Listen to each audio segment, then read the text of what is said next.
Today we bid farewell to our first Farm Factor host, Conrad Kabus.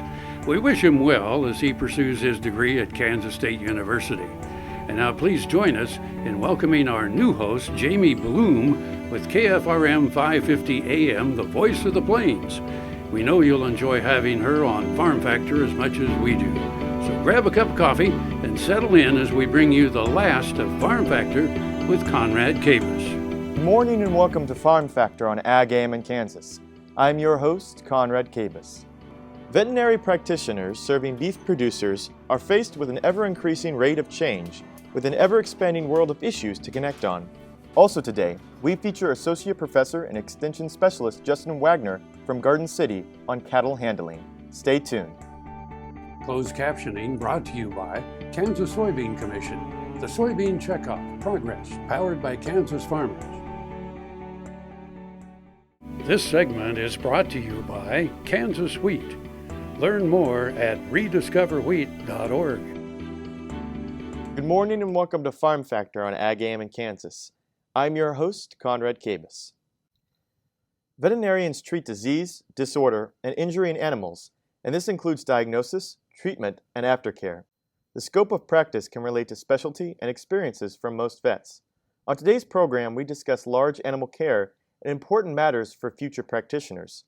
Brian Spitzer is an experienced veterinarian, and he provided students with knowledge about the transition from vet school to practice. Take a look. I kind of have 10 things outlined to help them better integrate from veterinary medicine in the vet school into the private practice. Just tips to how to get along, how to not make mistakes, and just be more productive. Veterinarians must rely primarily on clinical signs, as animals are unable to vocalize symptoms as humans would. This makes work as a vet difficult, as found out by Brian and many years of his service in the field. Most of the topics brought up at the conference were from Brian's personal experiences as a practitioner. These ideas are kind of personal experiences of myself and my journey from vet school to private practice, and also I've had several associates and some of the problems we've seen or challenges we've seen with them. The majority of veterinarians are employed in private practice treating animals, about 75% of them in the United States, according to the American Veterinary Medical Association. Those who are large animal veterinarians often spend time traveling to see their patients at primary facilities that house them, such as zoos or farms. Other employers include charity treating animals, colleges of veterinary medicine, research laboratories, animal food companies, and pharmaceutical companies. In many countries, the government may also be an employer of a large amount of veterinarians, such as in the United States Department of Agriculture or the State Veterinary Service in the United Kingdom. For one thing, new graduates need to be confident in their abilities, know what they know, and be able to tell somebody they don't know something, but they'll figure it out. Don't be afraid of not having the answer at the time, but know that they have the tools to find those answers. They know people they can call, they have colleagues they can consult with, but just knowing that they can get through it, they've got the tools they need, they just need to utilize what they've got.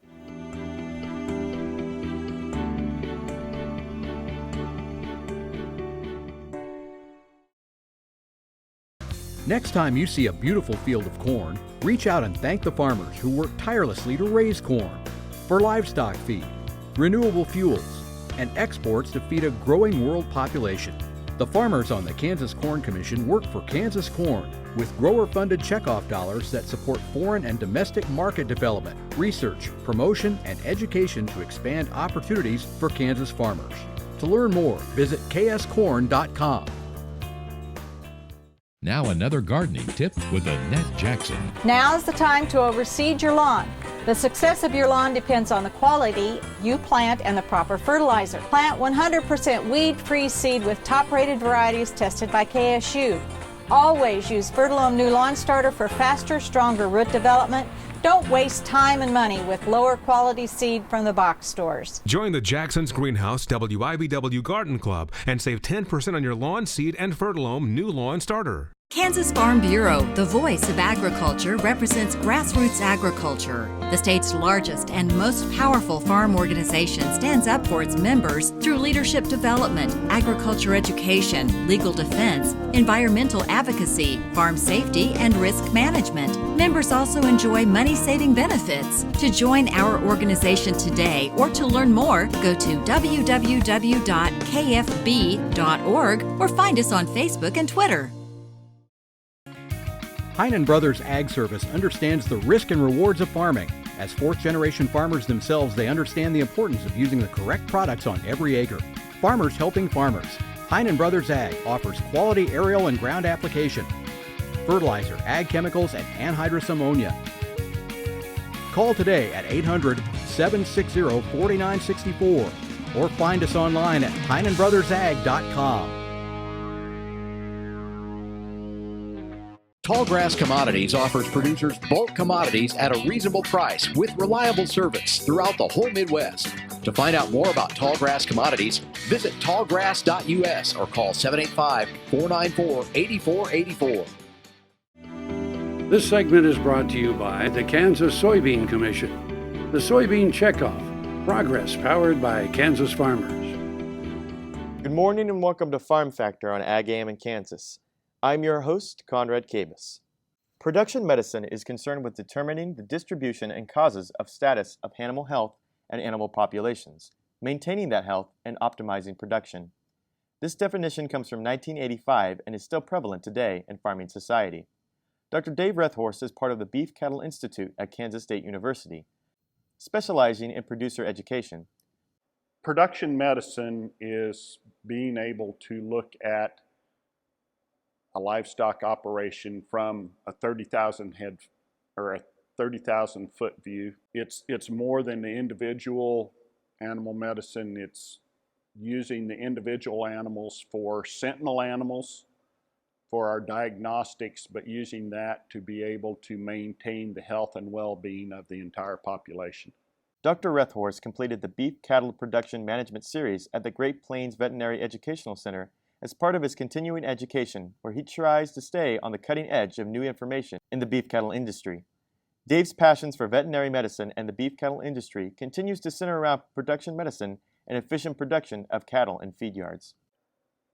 One of the best examples is an example where in preg checking a set of cows, on the cows coming with their third calf and older, there was about 11% open, about 13% that I had called late.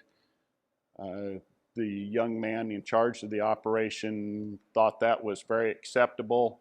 I did not. I had him break it out real quick from the records that he had kept, and the majority of the open cows in that scenario were cows that were 3 years old, supposed to be pregnant with their third calf. You know, it didn't make sense that it was an infectious disease. As we broke it out and looked at it, it was management in the way those cows were fed after they calved. They were running with the mature cows, and the mature cows, in a social dominance manner, just kept those young cows back from the feed bunk, and those young cows didn't get enough protein or energy to breed back. So we had an unacceptable pregnancy rate. All we did to change it was to take those 3-year-olds the following year, run them with the 2-year-olds where they had better nutrition, and everything was fine.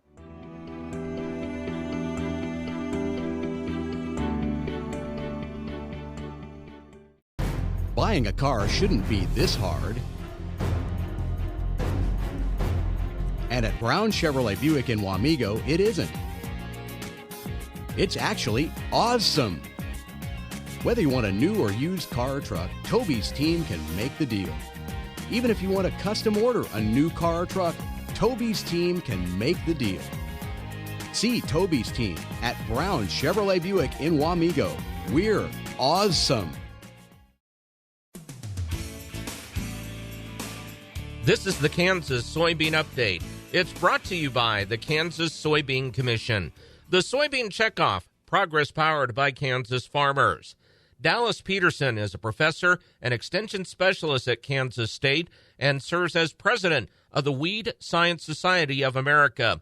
And Dallas, with the weather that we have seen throughout the growing season, I know there's a concern about weed growth when we've seen weather like this in 2015. Well, certainly we did have a bit of a difficult year for weed control in soybeans, and part of it was related to some of our herbicide resistance issues, and certainly the weather complicated things too as far as getting things done in a timely manner. And there's an importance right now, especially as we approach harvest, really to keep control of any type of late emerging weeds that may come out too. We did have a number of escapes this year, and so that probably is going to complicate harvest somewhat, and definitely will produce an abundance of seeds for next year. At this point in time, there isn't a lot that we can do to control those weeds as we're in that maturing stage of growth, but certainly as we near harvest, there may be the opportunity to do some pre-harvest treatments to assist with harvest, but unfortunately a lot of the seeds are already made for next year, and so we'll just have to plan accordingly.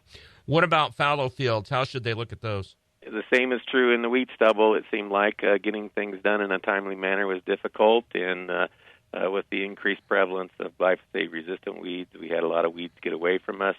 In many cases, we had to look at some alternative strategies, maybe perhaps using paraquat or gramoxone, for example. Again, managing the weed seed production is very important for future weed problems. One final thing, and it's very simple. If you have your weediest fields, probably take care of those during harvest last. Yeah, and again, especially with the increased problems with glyphosate-resistant weeds, we don't want to be spreading those resistant weeds from one field into another one that maybe doesn't have the resistant weeds yet. So kind of manage harvest accordingly to try to minimize that. It's not only looking at this year, but obviously, how you plan out for 2016 and what problems that you could see in 2016 in those fields. Well, it really is, and we need to learn, I guess, from what happened this year and plan accordingly for next year. Dallas, we appreciate your time. Thank you very much. It's been my pleasure. Dallas Peterson, professor and extension specialist at Kansas State and serves as president of the Weed Science Society of America, has been our guest on the Kansas Soybean Update. It's brought to you by the Kansas Soybean Commission. The Soybean Checkoff, progress powered by Kansas farmers. Learn more at kansassoybeans.org. For Kansas Soybeans, I'm Greg Akagi. I will take action against herbicide-resistant weeds. I will know my weeds, and I will stop them before they go to seed. I will do whatever it takes to give my crops the upper hand, and I will use multiple herbicide sites of action because every action counts. I will take action, this time for all time. Hey, it's Dr. Dan here, inviting you to Animal Science and Industries Family and Friends Reunion. Whether you're an alumnus, a family member, or a friend like myself, I would encourage you to attend the Family and Friends Reunion on October 9th as a way to network, connect, or reconnect with friends of yours in your segment of the livestock industry. K-State has many traditions. Agriculture and football are at the top of the list. So I'll see you in Manhattan, Kansas on October 9th for the Animal Science and Industries Family and Friends Reunion. We started farming in 1970. It was harder work then than it is now, a lot more physical work and the wear and tear on my knees and my body. Now here I'm 70 years old. I started having knee pain here 4 or 5 years ago, and so I was looking for a stem cell clinic, and lo and behold, my good friend John Farley and Ken Wood, who'd been customers and friends for a number of years, opened their clinic, and in about 2 months my heel was a lot better, and then at the end of 3 months and then going on 4, why my knee started making significant improvement, and it's sure been a blessing, because before I had the stem cells, well, I'd be driving a tractor, and if I sat in a tractor for 2 or 3 hours, when I got out, I'd have to stop and get the kinks out of my knee and shake it, and today that's not a problem.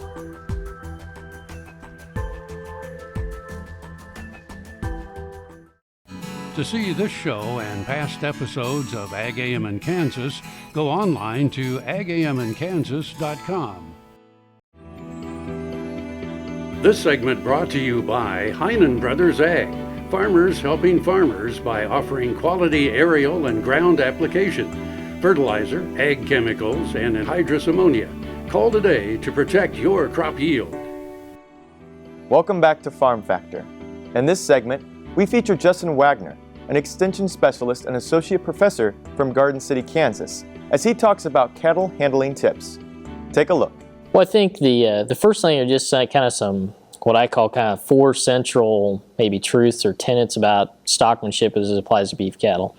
The first one of those would be that cattle want to see their handlers. They want to see us. A lot of times as we walk into a pen of cattle, you'll see cattle kind of acknowledge our presence, and that's important to realize.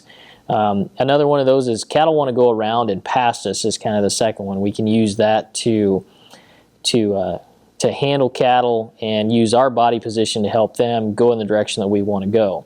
The third one I would say, or that I use, is cattle want to be with other cattle. We can use other cattle to draw cattle into a direction that we want them to go. Really the fourth one, that's kind of the central truth here, is that cattle tend to want to go back the way in which they came from, especially when we pressure them. And we're going to use those 4 kind of common themes basically to guide us in a lot of the things we do with handling cattle. The key fundamental thing with stockmanship is really when we're dealing with cattle, what we want to do is essentially make what we want them to do their idea. Probably the most effective means of communication that we have with cattle is sight. And so kind of understanding how cattle see is really a fundamental concept.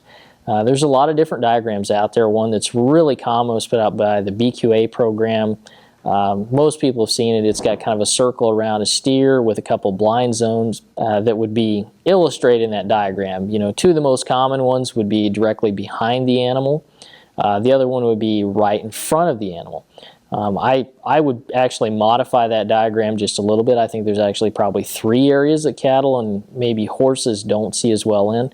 That third one would be essentially right kind of down between their front legs. If you'll see cattle a lot of times maybe take a second look or change their position to take a better look at something in that particular area. The other thing that diagram illustrates is something that we most commonly refer to as the flight zone, and this is pretty well established in cattle handling circles. You'll see it referenced a lot, and as well as point of balance.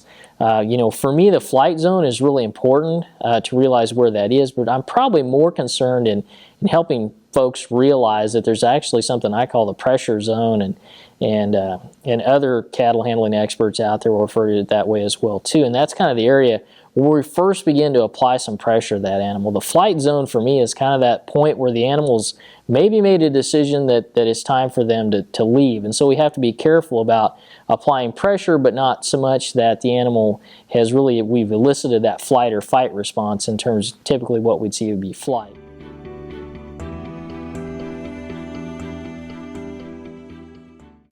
Earlier in my life, I rode bucking horses in rodeos, and my shoulders took such a beating, and that was probably the reason for having several previous surgeries on both shoulders. About a year ago, I decided that I didn't want to have another surgery, and so I contacted Kansas Regenerative Medicine, took their treatment process. It was relatively pain-free. Now, after 8 months, my shoulders have healed to the point where I think I'm probably 90 to 95% of normal. It takes a couple of months to start to see results with stem cell injections, but at about 3 to 3.5 months, I started to feel better. I started to have less pain and feel real progress. That continued to increase gradually until now at approximately 8 months.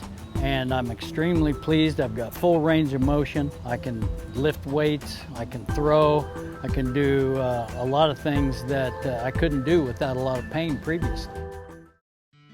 Hey folks, Dr. Dan here, and I'm inviting you to come to the McCain Auditorium on October 12th to be a part of the Henry C. Gardner Global Food Systems Lecture Series, and the featured speaker will be Greg Page. He's going to discuss climate change in agriculture. When you think of climate change and the impact that agriculture may have on it, everybody involved with agriculture needs to be there. I hope that you can attend. We'll see you on the Kansas State campus. Again, that's October 12th, McCain Auditorium, and I'll see you down the road. Biodiesel made from sustainable resources is diversifying our fuel supply. This year, biodiesel will displace over 1 billion gallons of fossil fuel nationwide. It's making our economy stronger and our communities healthier. It's working here and across America. Get biodiesel going in your community. Visit americasadvancedbiofuel.com. Soil is the life of a farm, and for 25 years, SureCrop Liquid Crop Nutrition has helped growers produce abundant quality crops while preserving and improving the soils they steward. SureCrop offers complete soil and plant analysis with cropping recommendations, delivery direct to your on-farm storage, and quality crop nutrition custom blended for your field. Choose SureCrop for the assurance of excellence for your soil. Call today or visit their website for more information. The Kansas Wheat Innovation Center in Manhattan is rediscovering ways to get improved varieties and new genetics in the hands of farmers faster. Grower-led and checkoff-funded research initiatives are bringing about positive change. This grassroots leadership provides a strong voice in Topeka and Washington, D.C. Now is the time to partner with Kansas Wheat in moving wheat forward. Kansas Wheat Commission and Kansas Association of Wheat Growers. Farmers investing in their future and yours. Log on to rediscoverwheat.org. Valley Vet Supply is devoted to providing information and professional quality products at reasonable prices. Valley Vet Supply. Kansas Farm Bureau, the voice of agriculture. To join today or for more information, go to kfb.org or find us on Facebook and Twitter. Welcome back. We finished Farm Factor with an extension specialist from Garden City named Justin Waggoner. Yeah, so bud boxes are a really neat concept. As far as I can tell, they're named after the person, Bud Williams, stockmanship expert, and Bud Williams is kind of the father of the modern stockmanship movement, if you want to look at him that way. And, you know, there's a lot of other stockmanship experts out there today. They're all kind of practicing, I would call, variations of what Bud Williams taught us about handling cattle and livestock. And essentially what it is it's an alley where the cattle are going to come in. It's got an open, or really a dead end that's just an open fence at the end where the cattle come in, and then the load out or the chute is typically set at a right angle, closer to where the gate is at the end. And so the cattle are going to come in, find that they can't go forward any further. Typically cattle want to turn around at that point. So as we bring a set of cattle into a bud box, if we pause as we shut that gate on the end, those cattle are going to slowly turn around. And if the cattle handler walks basically just perpendicular along the opposite side of the fence where the cattle, either opposite to the loadout or the alleyway up into the chute, the cattle will actually flow past and around the handler to go up into either the alleyway into the chute or to the loadout. In terms of just general layout, they're square corners. We don't have kind of those flowing arcs that we would have in a circular type tub facility or something like that. So they're very conducive for producers setting them up. I've seen folks in the country build them out of a set of portable panels, and all the way to some elaborate systems that are being put in feed yards today. For more of Farm Factor, or if you want to view this program again, visit us on www.agaminkansas.com, or you can like us on Facebook or follow us on Twitter. So have a good day with good luck.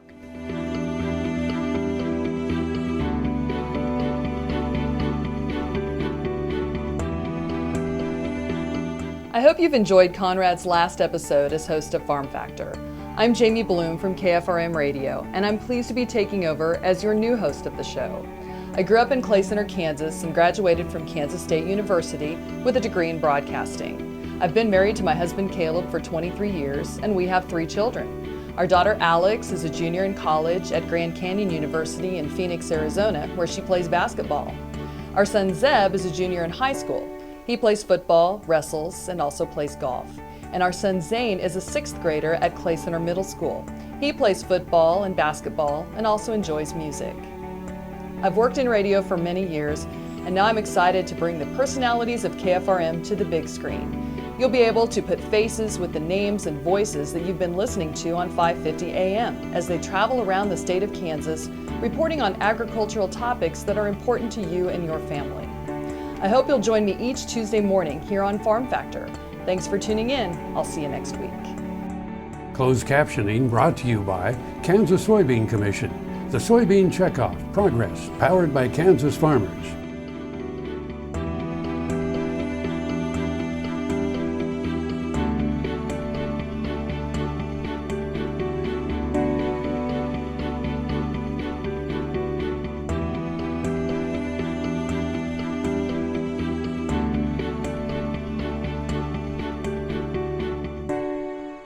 To see this show and past episodes of Ag AM in Kansas, go online to agamandkansas.com.